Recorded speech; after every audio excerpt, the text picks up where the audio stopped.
broke content creators. I have figured out the problem. I've figured out the problem. And the problem is that creators don't know business. Now, I do feel it's important for me to clarify that in my everyday life and my vocabulary, I do not use the word broke.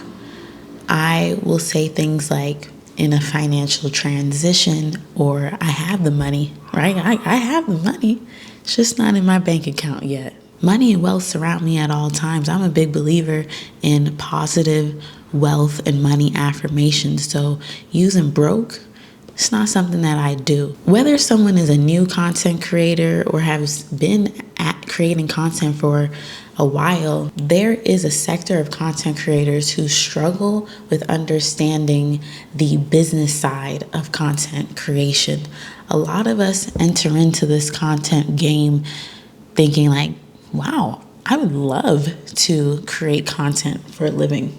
Hold up my phone, talk to it, edit on my phone, post it, and get paid. And I'm passionate about this. I just talk about my passions and make money from it, right?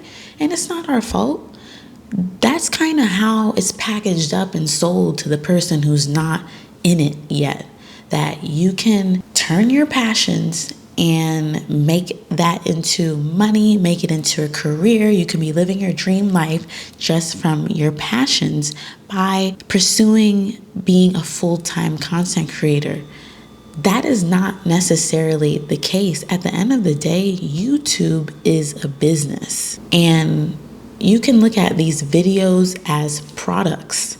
You are creating a product and putting it out there in exchange for something, right? Creators looking to do this full time often make the mistake of taking inefficient steps towards monetizing their content or these products that they're creating, putting out onto the YouTube platform. Recently, I don't know if you've been seeing it on your homepage, but for me, I've seen, I guess there's a lot of successful YouTubers quitting YouTube, and I've watched a couple of videos on it, but my takeaway and the gist of it is, I guess these creators started 10, 13 years ago on this platform, genuinely creating content from a passionate place, and things clicked for them, and they ended up turning their YouTube channel or building a business behind their YouTube channel.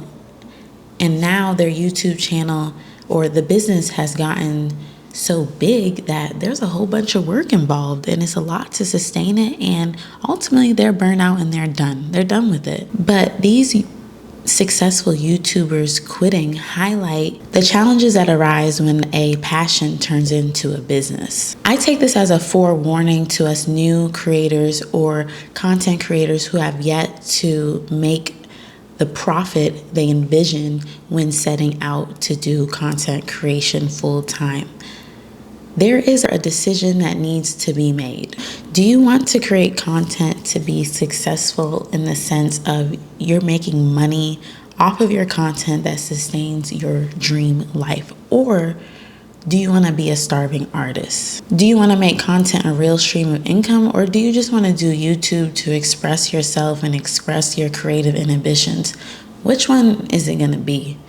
Like, you're either coming into the game and you need to be clear on that going forward, or you're at a crossroads within your content creation journey and you need to decide, what am I doing this for? I came across a video this weekend titled The Creator's Curse. I was very intrigued and I clicked on the video, and essentially it was discussing that 9 times out of 10, in order to grow on YouTube, you need to have a niche. You need to focus your content around essentially one specific topic or area, and that's how you are able to grow your subscribers and grow and make money from your content. But I guess there's a select group of creators who they have over 100 subscribers, they've been making money, they're successful, but now they're facing these frustrations of they can't share other aspects of their life, or focus on other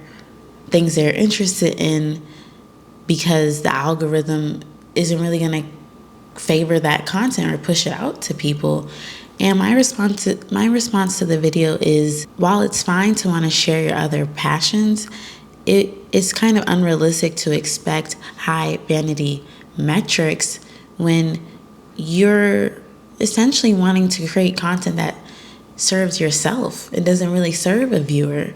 And take this word lightly in this context that I'm about to share, but it's kind of selfish in a sense to want to just do what you want to do with your content and then expect people that came and subscribed to your channel, for one thing, to be on board with you talking about what they didn't come here in the first place for, And I think these creators understand this, but they do have a tug and pull on their heart of like, I am in a space, people grow, people evolve, and they're in a space where like they want to express themselves in other ways instead of just talking about the same old on this platform. And again, I want us who may be new or at a crossroads with what we're doing with our content to take note of what's going on with people who have been on the platform and the challenges they're facing. And let's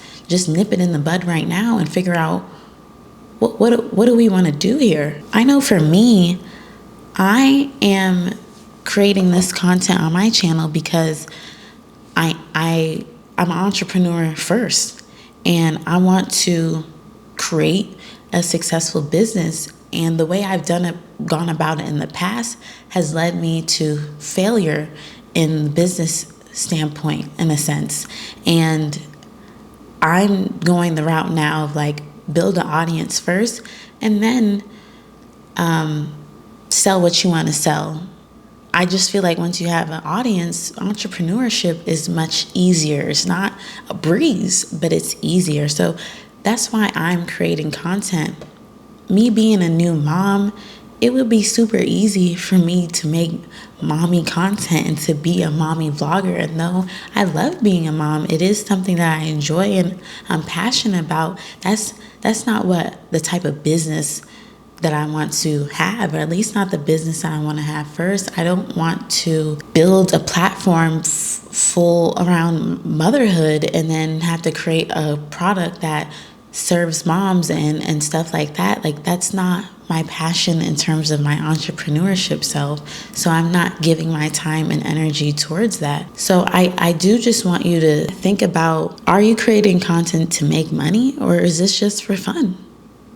I think that's a valid question. Earlier in this video, I used the term starving artists, and I do think that's relevant in the content creation space. You can be wanting to do your own thing and really don't care about the consumer of what you create. But if that's your only thing that you're kind of using to make money, you're probably just not going to be as profitable.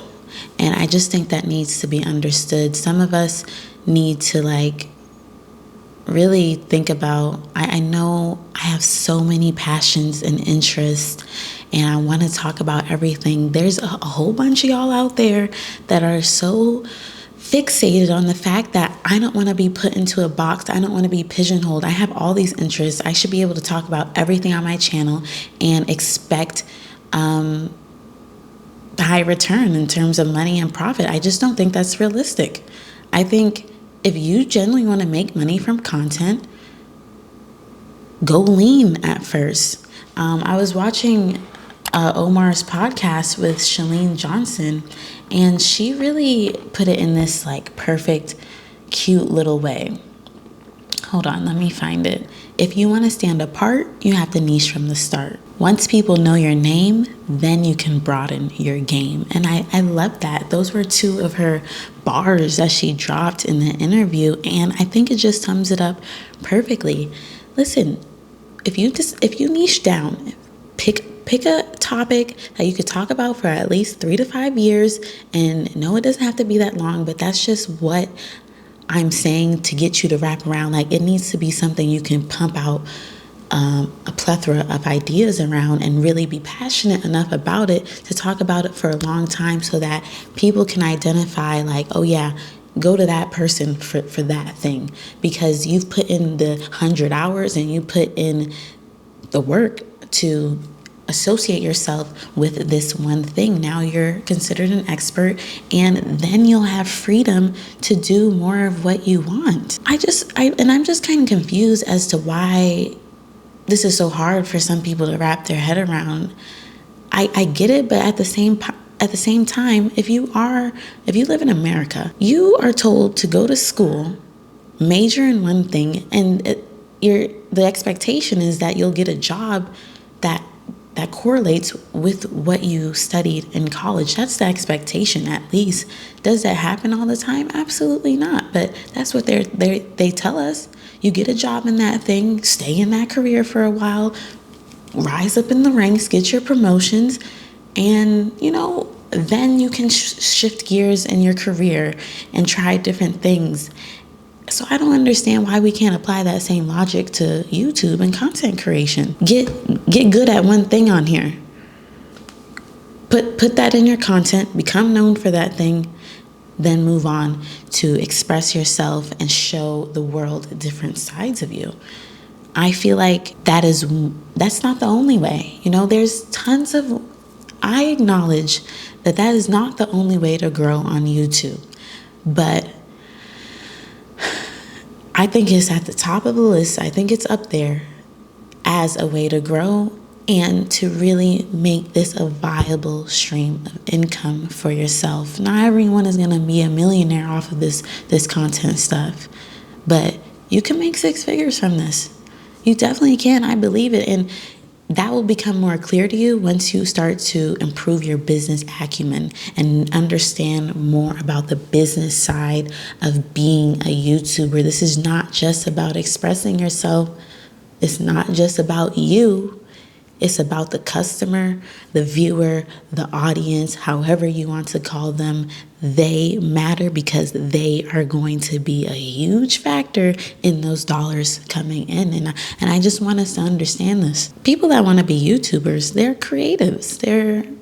I know the term is more creator, but before that, I was more used to saying I'm a creative. I'm a creative entrepreneur. And you have to decide for yourself. This is just another way to put it. Do I want to be a creative entrepreneur or just a pure creative? Where do you want to take this? And all right, say you want to take the pure creative route. That's completely fine. But that means you need to get a job in something that can sustain your life and fuel your creative passions. YouTube will not be the way for you to make your money. More than likely, I wouldn't put my eggs in that basket if I'm really mostly trying to do this as to express myself and be a creative in this space, a pure creative. I would get a job in something else so that I'm not living in a scarcity mindset and worrying about bills and everything like that, and not feeling like I can create freely because I'm struggling for money. I would handle that and then just be an artist, be a pure artist in the digital world. Just to recap, creators need to grasp the business side of content creation for sustainable success. How you go about doing that is different for everybody, but I felt called to put on the table that we need to start understanding more about the business side of this hero content creation thing. And as you progress forward, whether you're a beginner or been on the journey for a while, I want you to give thoughtful consideration to what are you actually creating these videos for. I do acknowledge that there's a genuine struggle between creative freedom and business strategy, right? Some of us just want this outlet. We need this outlet of YouTube, but some of us also need to make money. And I don't know if I have sound advice for how to navigate that, but what I will say is this is my second channel, And on my first channel, I had no idea what I was doing. I come from watching a whole bunch of vloggers. I got introduced to YouTube outside of music videos through vlog content. Raven Elise is the first vlogger that I ever watched. This was back in 2015. And from that point on, new vloggers came into my YouTube life, and I've watched them. I love them. I just love the vlog content. So I started out with vlog content over there, just not really understanding that nobody knows me and nobody cares about me. And I was frustrated. At that time, I really felt like I needed to make money from my content. Wasn't fun at all. I was stressed out and often uninspired, and that's what led to that channel going down in the dumps, you know? But this time around with this channel, I really thought long and hard about who it is that I want to talk to. And that came from the business side of things. Though my business hasn't been successful, I've learned a lot through failing. And I won't get into my story, my business journey story right now, but I was like, I need to know, who do I want to speak to with this content? It took a lot of time to think about it. And I just want to share that figuring out who I want to talk to allowed me to identify what passion do I have that will serve that audience. And because I'm passionate about these topics, this content creation, this online entrepreneurship, digital marketing, content marketing, that type of stuff, I don't see myself running out of video ideas yet, or a drive to make this type of content. It's going to take a lot of strategizing and some time to really think about this, but I do believe there's a point that you can get to where you are expressing a passion that can bring in money. I do believe you'll get to that point. Not every passion will make that money, will make that coin, but one of your passions will. You just have to spend some time identifying how that is. Let me see how much time I have on my SD card. Thank you so much for being here with me. I hope this was helpful in some sort of way. Who doesn't want to make money from this content thing? I mean, there's people that don't, you know, there's people that want to just do this to express themselves. But if you really want to make content creation a stream of income, because we shouldn't be relying on one income stream anyways, but if this is one that you want to be able to say you have in your story of how you became a millionaire, one of my content streams was content creation. I got the YouTube bag. If you want to be able to say that, I don't know whose voice that is, then, you know, get clear on who you want to be known for and improve and increase your YouTube business acumen and understand the business of this thing here. So I'll see you in the next video. Thank you for hanging out for me. Thank you for gathering around and having a talk. Bye-bye.